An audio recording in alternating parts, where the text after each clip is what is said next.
কি অবস্থা young man? আমাদের এলাকার কাফি ভাই না মনে হইতেছে। তাই তো দেখো না, কই থেকে আসলেন এতদিন পর? আমি তো ঢাকা থেকে আসলাম। ঢাকা থেকে আসলেন? এই যে গ্রামে থেকে গেছে, আজকে বলে ঢাকা থেকে আইলো। আরে কি দেখতেছ? চশমা, সানগ্লাস। সানগ্লাস। তুমি তো খেয়ে কি বুঝবা? চশমাটা সানগ্লাস কয় টাকায়? হ্যাঁ, এটা কি দেখতেছ?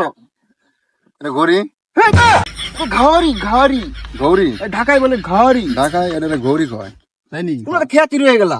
তোমাদেরকে বললাম চলো আমার সাথে ঢাকায়, গেলা না, আমার ব্যবসাটা দেখলা না। ঢাকায় আপনি কিসের ব্যবসা করেন? আমি তো ঢাকায় 10টা কুত্তা পালি। ঢাকায় কুত্তা বেচে? কুত্তা ব্যবসা করে ভাই, কুত্তার ব্যবসা করে? কুত্তা পালি। কুত্তা পালেন? হ্যাঁ, ব্যবসা করেন না? আরে ওটা ইম্পোর্ট করি বিদেশে। তোমরা গরিব, তোমরা খেত গায়ে আমি খালা, তবে তোমরা কি বুঝবা? ঢাকায় যে অনেক চেঞ্জ হয়ে গেছে বড় ভাই। তাহলে তোমরা থাকো, তোমাদের সাথে থাকলে জি ভাই, জি। মান সম্মান চলে যাবো গা। ঠিক আছে আচ্ছা ভাই। ভাইজান, আচ্ছা আচ্ছা, তোমরা গ্রামের খালাতে ভাই তো। ঠিক আছে, যান। অনেক বড় হও তুমি। ঢাকায় যায় কুত্তা পালি।